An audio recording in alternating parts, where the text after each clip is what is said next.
नमः शिवाय। हर हर महादेव। आप सभी जानते हैं सावन का बहुत ही पवित्र महीना चल रहा है और आ गई है सावन की पद्मिनी एकादशी, जो कि इस पर्व को बहुत ही खास और बहुत विशेष बनाती है।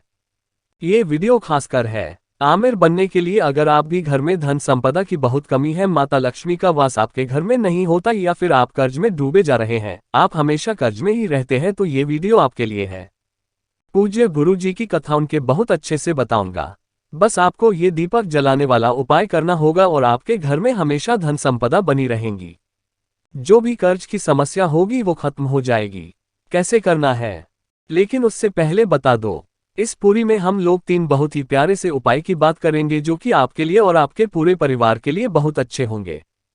ठीक है, तो सबसे पहले हम लोग उपाय की बात करते हैं जो दीपक जलाने वाला है, जो कि धन संपदा के लिए होगा और कर्ज मुक्ति के लिए होगा। चलो तो सबसे पहले उपाय की बात करते हैं। इसलिए अगर आपको दीपक दिख रहा है, हमें लेना होंगे 5 दीपक। गिन करके कितने दीपक लोगे? 5 दीप। इन 5 दीप को आपको जलाना होगा 5 जगहों पे। 5 दीपक को 5 जगह पे जलाओगे। जैसे सबसे पहला जो दीपक आपको लगाना होगा वो लगाना होगा शाम के टाइम पे प्रदोष काल में बेल पेड़ के नीचे घी का दिया। लंबी बत्ती का कौन सा घी का दिया? लंबी बत्ती का बेल पेड़ के नीचे लगाओगे। पहला दीपक, ठीक है, चलो पहला हो गया।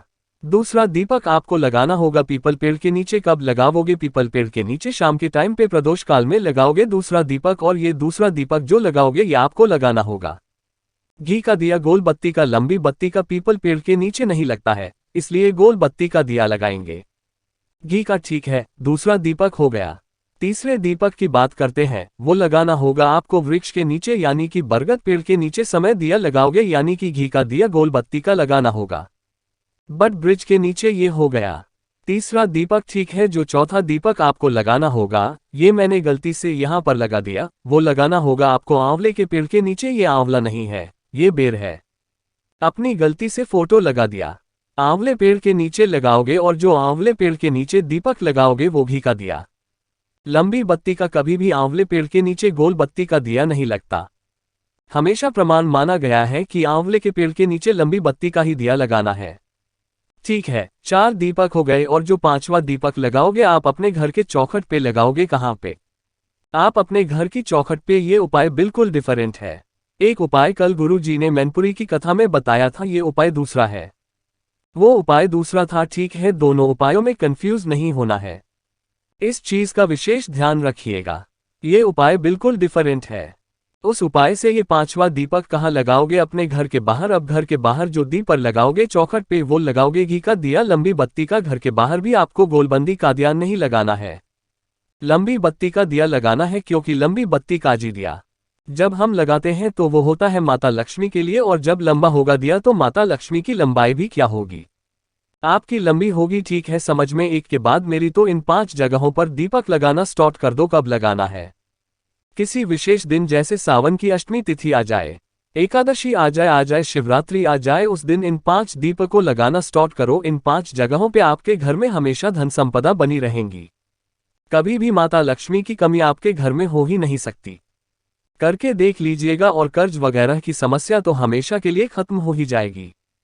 ठीक है, समझ में आया मैं मेरी। तो चलो पहले उपाय की बात हमने यहाँ पर कर ली है, आगे बढ़ते हैं। अब इस वीडियो में हम लोग अपने दूसरे उपाय के दूसरा उपाय की इनके लिए किनके लिए है कि अगर आपके घर में कोई व्यक्ति बहुत ज्यादा बीमार रहता है, यानी कि उसको दवा कोई असर करती ही नहीं है, कितना भी मेडिसिन खा ले उसको दवा काम नहीं करती है, तो इस उपाय को करेंगे। ठीक है, आपको लेना होगा एक बेलपत्र, बहुत ही प्यारी सी, जो कहीं से कटी फटी हुई बिल्कुल भी नहीं होनी चाहिए।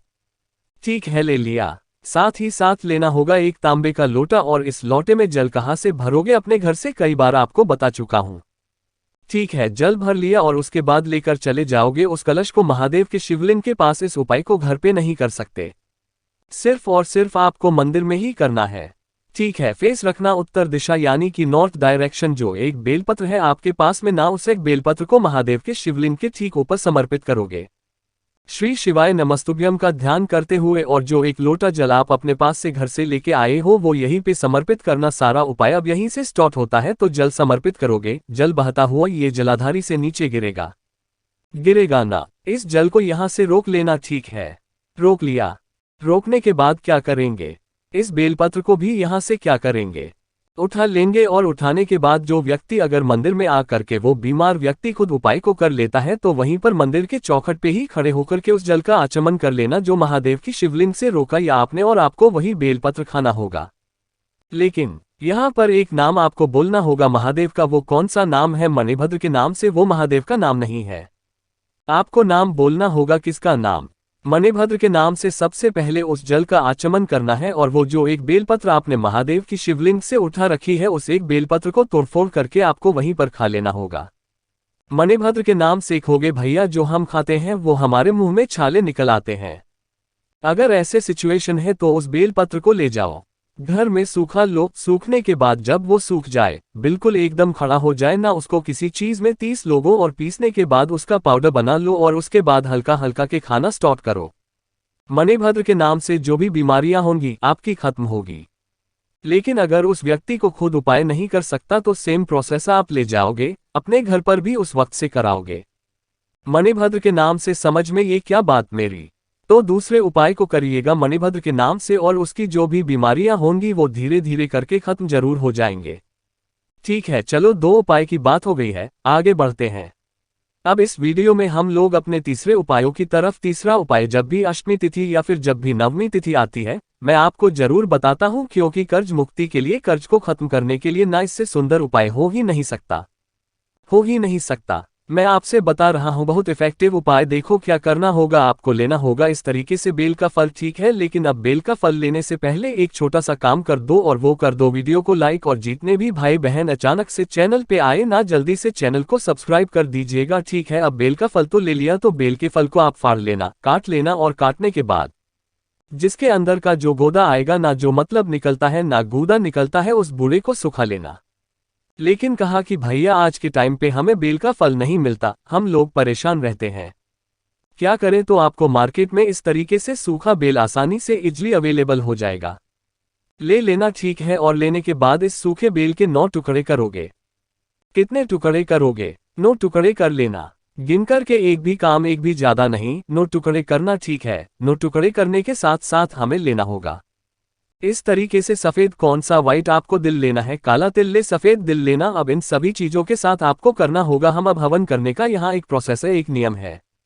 सारा नियम बहुत ध्यान से सुनिएगा। ठीक है, आपको क्या करना है, जैसे आपके पास कितने हैं 3,45,678 और 9 बेल के गूदे आपके पास में है ना, आपको क्या करना होगा, ये कहाँ मान इस तरीके से जलाना होगा। चाहे तो कंडे से जला लो, घी से जला लो, आम की लकड़ी से जला लो, किसी से भी जला लेना। ठीक है, जलाने के बाद जो आपके पास में एक देसी घी भी होना चाहिए।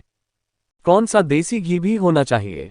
उस देसी घी में आपको एक एक बेल का गूदा, जैसे पहला बेल का गूदा इस घी में डुबाना और आपको महादेव का श्री शिवाय नम और माता सती यानी कि भोले शंकर और माता सती का नाम लेकर के आपको इसमें डाल देना है। ठीक है, दूसरा जब उठाना तो दूसरे को भी सेम प्रोसेस, तीसरा भी इसी तरीके से, चौथा, पांचवा, छठवां, सातवां, आठवीं तक आपको सिर्फ उसी बेल के गूदे को घी में डुबाकर के माता सती और भोले शंकर का स्मरण करके डाल देना है। आहुति देनी है, लेकिन जब बात आएगी 9वें गुरु थे डालने की, तो यहाँ पर एक छोटा सा बदलाव करना है। वो बदलाव किया है, जो आपके पास में सफेद तिल है ना, उस सफेद तिल को इस 9वें गूदे के साथ मिक्स करेंगे, मिलाएंगे। इसके ऊपर जो बचा हुआ घी है उस घी को डालेंगे, माता सती भोले शंकर का स्मरण करेंगे। जो व्यक्ति आपका पैसा वापस नहीं कर रहा है उस व्यक्ति का नाम और गोत्र बोलेंगे। फिर से बोल रहा हूं, ध्यान से सुनिएगा। जो नोवा सूखा बेल आपके पास में है उसमें आप थोड़ा सा सफेद तेल डालेंगे, जितना बचा हुआ देसी घी आपने ले रखा है वो डालेंगे, तो उसकी आहुति आपको इसी अग्नि में कर देनी है। माता सती भोले शंकर का स्मरण करके जो भी व्यक्ति पैसा वापस नहीं कर रहा है उस पैसा वापस न करने वाले व्यक्ति का नाम और गोत्र बोल करके आहुति दे देना। अष्टमी तिथि के दिन करना है। इस उपाय को 15 दिन में व्यक्ति आपका पैसा आपके घर तक देके जाएगा। यही इस उपाय का सबसे परफेक्ट एग्जाम्पल है। मैंने खुद कर रखा है, मेरी मम्मी ने कर रखा था और ये उपाय बिल्कुल कारगर हुआ। बिल्कुल एक्टिव हूँ भाई, हूँ आपका, झूठ बिल्कुल नहीं बोलूंगा। ये उपाय बहुत इफेक्टिव है, करके देखिएगा। ठीक है, समझ मेरी बात, मेरी तो करिएगा। मैंने कोशिश की इस पूरी वीडियो में आप सभी को 3 उपाय बताने की। तो वीडियो अगर आपको पसंद आती हो तो लाइक किया करिए। कुछ पूछना हो, नहीं समझ में आया, नीचे कमेंट में पूछ सकते हैं। ठीक है, तो जिसने भी अभी तक चैनल को सब्सक्राइब नहीं किया तो जल्दी से चैनल को सब्सक्राइब कर दो, नीचे कॉमेंट में पूछ लेना। ओम नमः शिवाय, जय महाकाल।